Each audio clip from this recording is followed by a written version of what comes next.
जी अस्सलाम वालेकुम वरहमतुल्लाहि वबरकातुहू। क्या हुकूमत से 26वीं आइनी तरमीम में ब्लंडर हुआ है या हुकूमत ने ये खुद से शिक डाली है कि तीन सीनियर तरीन जजेस का पैनल होगा, 12 रुकनी पार्लिमानी कमेटी जिसमें हुकूमती अक्सरियत है, 2/3 अक्सरियत, वो तीन में से एक जज को चुनेगी 2/3 अक्सरियत से, और फिर वो वज़ीर आज़म को एडवाइस भेजेगी, वज़ीर आज़म सदर को भेजेंगे और सदर फिर दस्तखत करेंगे और यूं पार्लिमानी कमेटी का चुना हुआ तीन सीनियर तरीन सुप्रीम कोर्ट के जजेस में से एक जज सुप्रीम कोर्ट का चीफ जस्टिस लग जाएगा। लेकिन इससे आगे 26वीं आइनी तरमीम में इससे अगली सिचुएशन बड़ी खौफनाक भी है और दिलचस्प भी है। वो ये है कि अगर पार्लिमानी कमेटी 2/3 अक्सरियत से जस्टिस याहिया अफरीदी को, मैं मिसाल दे रहा हूँ, जस्टिस याहिया अफरीदी को नामजद कर देते हैं कि वो अगले चीफ जस्टिस होंगे, और अगर जस्टिस याहिया अफरीदी इनकार कर देते हैं तो फिर इस 26वीं आइनी तरमीम की नज़र में या इस 26वीं आइनी तरमीम के तहत हुकूमत को वापस आना पड़ेगा दो जजों के पास, मतलब मंसूर अली शाह साहब के पास और मुनीब अख्तर के पास, और उनमें से एक को चीफ जस्टिस बनाने की ऑफर करना होगी। अगर वो इनकार करें तो फिर आगे अमीनुद्दीन और उनके अगले तीन सीनियर जज। ये क्या वाकई हुकूमत गलती कर गई है, ब्लंडर कर गई है, या हुकूमत ने सोचे समझे मंसूबे के तहत या सोची समझी एक स्क्रिप्ट के तहत ऐसा किया है? इस पर बात करेंगे। और इस पर भी बात करनी है कि 26वीं आइनी तरमीम पर मौलाना हुकूमत से क्यों मिले।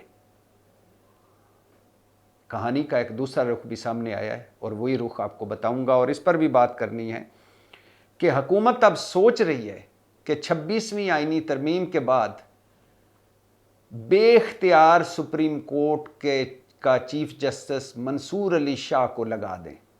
यह हुकूमत के अंदर एक सोच है, क्योंकि सुप्रीम कोर्ट के पास अब कुछ भी बाकी नहीं रहा।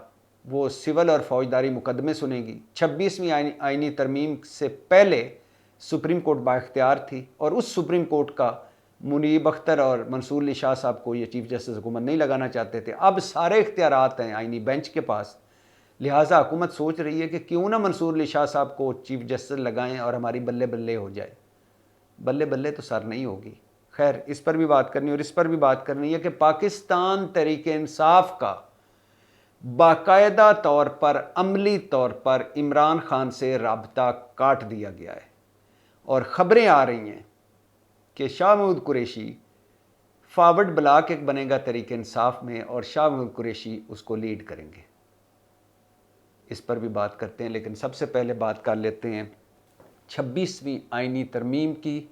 और जो मैंने कहा है कि अभी हुकूमत से कोई ब्लंडर हुआ है या हुकूमत ने ये सोच कर किया है। आपको पता है कि कुर्बे क़यामत की निशानी है कि अब 12 रुकनी पार्लिमानी कमेटी हमारे चीफ जस्टिस लगाएगी। कितनी कुर्बे क़यामत की निशानी है। और ज़रा इनके नाम सुने, जो 12 रुकनी पार्लिमानी कमेटी है जिसने अगला चीफ जस्टिस बनाना है। फ़ारूक नायक साहब, आज़म नज़ीर तारड़ साहब, कामरान मुर्तज़ा साहब, शाइस्ता परवेज़ मलक, परवेज़ अशरफ, नवीद कमर, ख्वाजा आसफ़, एहसन इकबाल, MQM की राना अंसार, और फिर पाकिस्तान तहरीक इंसाफ और सुन्नी इत्तेहाद कौंसिल के बैरिस्टर गौर अली ज़फ़र और हामिद रज़ा।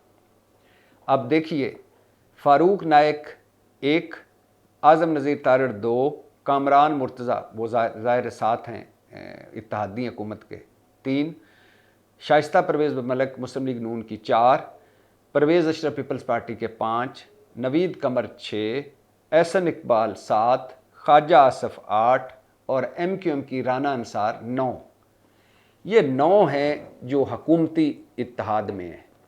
तो 2/3 अक्सरियत तो हो गई, मतलब हुकूमत लगाएगी चीफ जस्टिस। और हुकूमत की रिमोट कंट्रोल किसके पास है? आसिफ जरदारी, बिलावल भुट्टो, नवाज शरीफ, शहबाज शरीफ। तो ये 4 बंदे अगले चीफ जस्टिस लगाएंगे। जो ये नाम देंगे ये पार्लिमानी कमेटी ने ऊपर मोहर लगा देनी है। लेकिन यहाँ एक सवाल है जो मैं आपके साथ छोड़े जा रहा हूँ, इस पर बाद में कभी तफसील से बात करेंगे। मिसाल के तौर पे ये कल पीपल्स पार्टी और मुस्लिम लीग नून में इख्तलाफ हो जाता है, अगला चीफ जस्टिस लगाने का वक्त आता है, तो इसके 26वीं आईनी तरमीम में है कि 2/3 अक्सरियत से ये पार्लिमानी कमेटी चीफ जस्टिस लगाएगी। तो अगर किसी की 2/3 अक्सरियत नहीं बनती तो फिर क्या चीफ जस्टिस की सीट खाली रहेगी, अगर 2/3 की अक्सरियत किसी एक नाम पे मुत्तफिक नहीं होती। अभी चीफ इलेक्शन कमिश्नर साहब बहादुर को इसी आड़ में एक्सटेंशन दी गई है कि उमर अयूब और शहबाज शरीफ ने मिलकर लगाना है।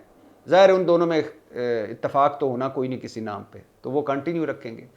तो क्या इधर पुराना चीफ जस्टिस ही फिर कंटिन्यू रहेगा, या वो चीफ जस्टिस की सीट उस वक्त तक खाली रहेगी जब तक खैर से ये 2/3 अक्सरियत किसी एक नाम पर मुत्तफिक नहीं हो जाती। आज तो इत्तफाक है, कल मैं कह रहा हूँ, या कल कोई ऐसी हुकूमत आती है जिसके पास इतने मेंबर्स नहीं होते सेनेट और कौमी असम्बली में कि उसकी 2/3 अक्सरियत ना बने, तो फिर खैर वापस आते हैं अपने मौजू पर। कुर्बे क़यामत की निशानी है SHO और पटवारी लगाने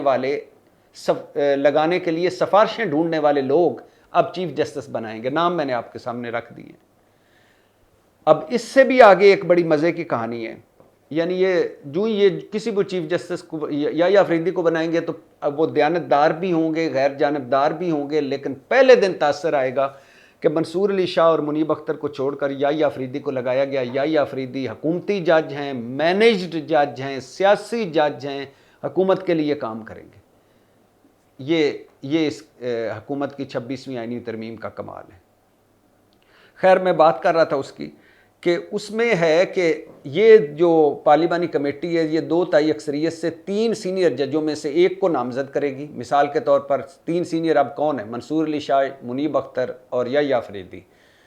मिसाल के तौर पर या अफरीदी को अगर वो नामजद करते हैं और या अफरीदी इनकार कर देते हैं, तो फिर इस तरमीम के तहत हुकूमत को वापस आना पड़ेगा मुनीब अख्तर और मंसूर अली शाह के पास, और फिर उनमें से एक को चीफ जस्टिस लगाना पड़ेगा।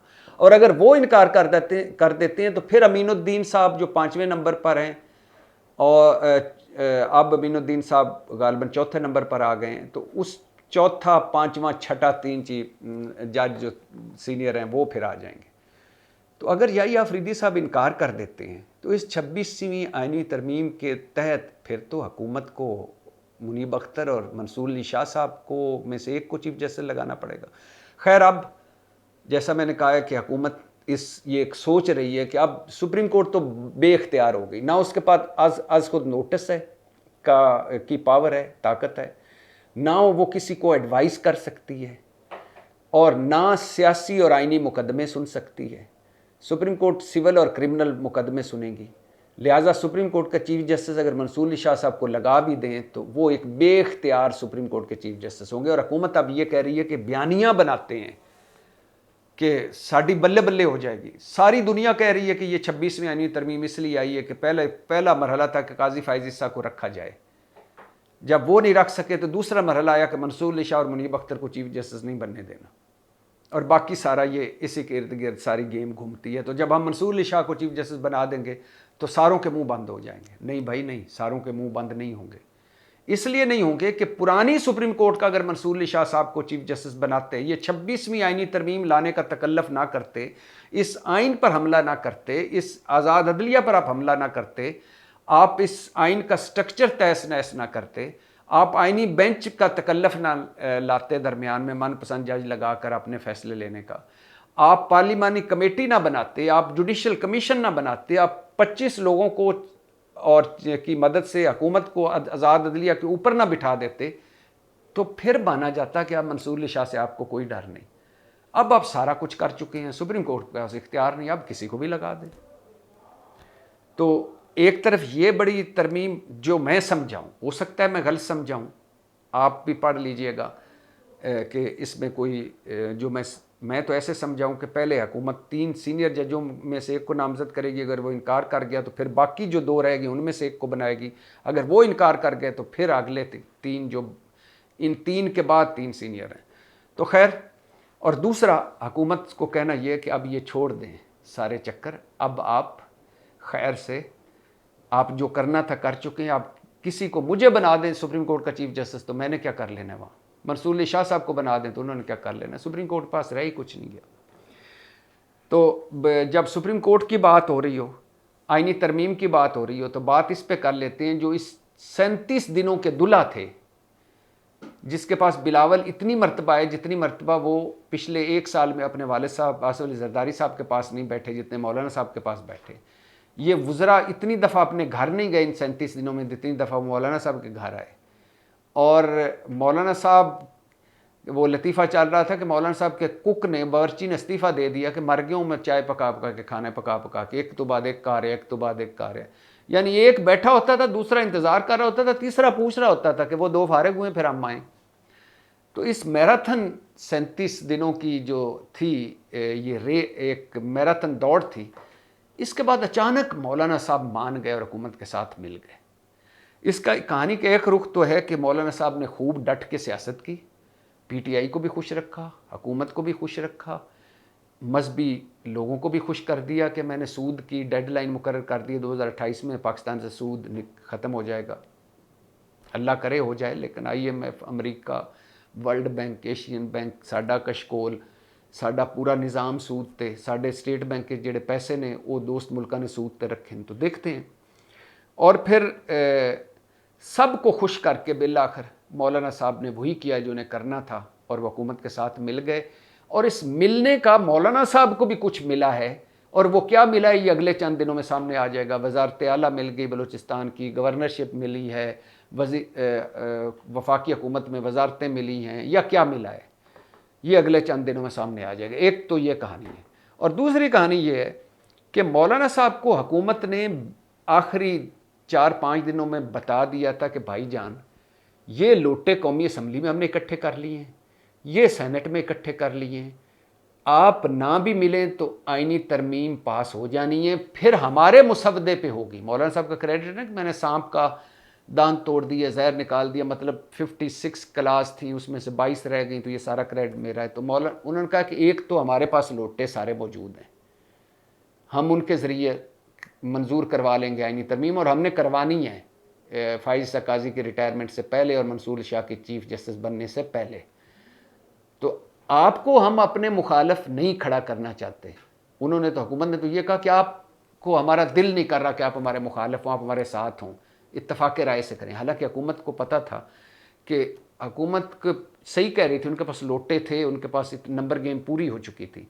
लेकिन हुकूमत इसलिए मौलाना साहब को नहीं अपने साथ रखना चाहती थी, कोई इत्तफाक राय चाहती थी या मौलाना साहब से कोई दोस्त मोहब्बत थी, वो मौलाना साहब को इसलिए साथ नहीं रखना चाहती थी, इसलिए साथ रखना चाहती थी कि मौलाना साहब अगर हुकूमत के ख़िलाफ़ हो जाएं और पीपल्स पाकिस्तान तहरीक इंसाफ के साथ मिल जाएं और वकला के साथ मिल जाएं, तो हुकूमत को तो लेने के देने पड़ जाएंगे। तो मौलाना साहब की मुखालफत नहीं मोल लेना चाहते थे। तो लिहाजा एक कहानी का रुख है कि मौलाना साहब को उन्होंने बता दिया था कि आप मिल जाएं हमारे साथ, इज़्ज़त से मिलें, आपकी शराइत पे हम कहेंगे कि आपके मुसवदे पे आप हमें मिलें, और वरना हमारे नंबर गेम पूरे हैं। और फिर मौलाना साहब की जब अपनी जमात में नकब लगा और उनका एक सेनेटर गायब हो गया और बाकी पता चलने लगा कि फॉरवर्ड ब्लॉक बन गया, तो मौलाना साहब के नीचे से जब ज़मीन निकली तो मौलाना साहब ने आखिरी लम्हे में फ़ैसला किया कि इज़्ज़त सादात बचाई जाए और हुकूमत के साथ मिल जाएं तो ज़्यादा अच्छा है। ये वो कहानी है। कहानी का दूसरा रुख जो अब सामने आया है कि मौलाना साहब इज़्ज़त सादात बचाने में साथ मिले या मौलाना साहब कुछ ले दे के साथ मिले, ये अगले चंद दिनों में सामने आ जाएगा, लेने देने का मामला। लेकिन कहानी का दूसरा रुख है कि मौलाना साहब को पता चल गया था कि सब कुछ तय है, और मौलाना साहब का ये भी दावा मुकम्मल तौर पे सही नहीं है कि उनके मुसवदे पे ये सारा कुछ हुआ है। मौलाना साहब के मुसवदे पे ये सारा, मौलाना साहब पाकिस्तान को बेवकूफ़ तो नहीं है, सारा ड्रामा था कि मंसूर अली शाह और मुनीब अख्तर बाख्तियार सुप्रीम कोर्ट के चीफ जस्टिस ना बन सकें, बाख्तियार सुप्रीम कोर्ट के बाख्तियार चीफ जस्टिस। तो ये सारा उसी लिए किया गया था। तो वो तो हुकूमत ने मनवा लिया, बाकी तो सारी कहानियाँ हैं। तो खैर मौलाना साहब इसलिए मिले कि ये हमारे पास लोटे पूरे हैं, अगर आपको हम साथ मिलाना चाहते हैं मिल जाएं। लोटों से याद आया, अख्तर मैंगल साहब के कासिम रोंजो साहब जिसके बारे में अख्तर महंगल साहब ने कहा था कि नसीमा एहसान मेरी और अख्तर और कासिम रोंजो दो मेरे सेनेटर्स थे, दोनों को लापता कर दिया गया। और कासिम रोंजो जो डायलिसिस के मरीज़ थे वो अपने बेटे के 7-8 बजे से लापता हैं। अख्तर महंगल साहब दुआइयाँ देते रहे और फिर कासिम रोंजो नसीमा एहसान आए और उन सेनेट में वोट डाला आईनी तरमीम के हक़ में। और फिर कासिम रोंजो साहब ने सेनेट की सीट से इस्तीफ़ा दे दिया और अख्तर महंगल के साथ प्रेस कॉन्फ्रेंस की। पहले कासिम रोंजो ने यह बताया, जब वो व्हील चेयर पर सेनेट में वोट डालने आए तो कहा कि मैं अपने घर से आया हूँ, कोई ऐसी वैसी बात नहीं है। उस दिन उन्होंने इस्तीफ़ा देने के बाद प्रेस कॉन्फ्रेंस की अख्तर महंगल के साथ और बताया कि मुझे 6 दिन ताकतवर लोगों ने अपने पास रखा, मैं डायलिसिस का मरीज़ था, मुझे इस माहौल में रखा कि जहाँ इतने मच्छर थे कि मुझे मलेरिया हो गया, फिर मुझे अस्पताल में ले जाया गया और वहाँ मैं एडमिट रहा और फिर मुझे लाया गया और मैंने वोट डाला। और जब लोटों की बात हो और आईनी तरमीम की बात हो, सियासी जमातों की बात हो, तो मुल्क की सबसे बड़ी सियासी जमात इस वक्त अपनी बका की, वाकई अमली तौर पर बका की जंग लड़ रही है और वो है पाकिस्तान तहरीक इंसाफ। पौने 3 सालों से हर जुल्म और हर सितम सहने वाली पाकिस्तान तहरीक इंसाफ इस वक्त इमरान खान से मुकम्मल तौर पर कट चुकी है, यानी इमरान खान से उनका कोई राब्ता नहीं है। तहरीक इंसाफ में 3 धड़े हैं वाज़े। एक जो असल तहरीक इंसाफ थी, जो एक साइड पे बैठे हुए हैं वो इसलिए नाखुश हैं कि जिनको ओहदे मिले हुए हैं पार्टी के अंदर, इसलिए वो चुप हैं। दूसरा जो पार्टी के ओहदेदार, और तीसरे और एक साथ तीसरे हैं जो रुपोश हैं। अब जो रुपोश हैं और जो अलहदा बैठे हुए हैं वो तो अभी भी इमरान खान साहब की उम्मीद में है कि इमरान खान साहब से रब्ता बहाल होगा और हालात बेहतर होंगे। एक तीसरा धड़ा है जिसके अंदर बहुत सारे लोग बरूटस हैं, रॉन्ग नंबर हैं और वो पार्टी को चला रहे हैं और इस वक्त पार्टी एक दूसरे को मशकूक समझ रही है, एक दूसरे से लड़ रही है। इमरान खान से रब्ता कोई नहीं, इमरान खान की बहनें भी जेल में हैं, बुशरा बीबी से भी कोई रब्ता नहीं, इमरान खान का फोकल पर्सन इंतज़ार पंचोता भी गायब है। लिहाजा अब एक दूसरे से लड़ रहे हैं और एक दूसरे पर डबल गेमों के इल्ज़ाम लगा रहे हैं। और जैसे सेनेटर फैसल सलीम ने, जिनके बारे में था कि वो लोटा बन जाएंगे, उन्होंने कहा, इंकशाफ किया कि मेरी लोकेशन का सिर्फ शिबली फराज को पता था लेकिन मैं अगवा हो गया। मतलब वो शिबली फराज पे अदम एतमाद कर रहे हैं। शेर अफजल मरवत, जिनके बारे में कहा जाता है कि वो सिर्फ इसलिए पार्टी में हैं कि पार्टी के अंदर इख्तलाफात रहें, ये एक राय है। शेर अफजल मरवत साहब कह रहे हैं कि ये जो हमें मजबूरियों के दर्स बता रहे हैं ना, कहानियाँ, मजबूरियाँ कोई नहीं, सारे हमारे जो पार्टी के लोग थे वो लोटे बने और अपनी मर्ज़ी से फ़रोख्त हुए, वो ये कहानी सुना रहे हैं। और जुनेद अकबर साहब जो वो कह रहे थे कि मुझे वजारत की भी ऑफ़र हुई और ये भी ऑफ़र हुई कि जिस मुल्क में जिस करेंसी में पैसे आपको चाहिए वो ले लें। और फिर पाकिस्तान तहरीक इंसाफ के कुछ जो आज़ाद हैं अभी इलेक्शन कमीशन की मेहरबानी से, वो दूसरी पार्टियों में उनकी जाने की भी खबरें हैं। और जो सबसे ताज़ा और गर्म खबर है वो ये है कि शाह महमूद कुरैशी साहब की मुबैना तौर पर कोई डील हो गई है और शाह महमूद कुरैशी अगले चंद दिनों में उनकी मुश्किलें आसान होगी, वो जेल से निकलेंगे और वो पाकिस्तान तहरीक इंसाफ के अंदर एक फॉरवर्ड ब्लॉक बन चुका है और शाह महमूद कुरैशी उस फॉरवर्ड ब्लॉक को लीड करेंगे। ये खबरें गर्म हैं। अब इसमें कितनी सदाकत है ये अगले चंद दिन बताएंगे, लेकिन ये सच है कि इस वक्त पाकिस्तान तहरीक इंसाफ जिस पर आखिरी बार ये आखिरी हरबा आजमाया जा रहा है, हर हरबे से वो सुरखरू होकर निकली है और आखिरी हरबा है कि इमरान खान और पार्टी के अंदर के दरमियान राब्ता काट दिया जाए, पार्टी के अंदर ब्रूटस और रॉन्ग नंबर्स इंतशार और ना इत्तफाकी फैलाएं, एक फॉरवर्ड ब्लॉक बनाएं और तहरीक इंसाफ को तोड़ें। इस पर काम शुरू हो गया है और इस पर सुना जा रहा है कि बड़ी कामयाबी से काम शुरू है और चंद दिनों में इसका नतीजा सामने आ जाएगा। पाकिस्तान जिंदाबाद।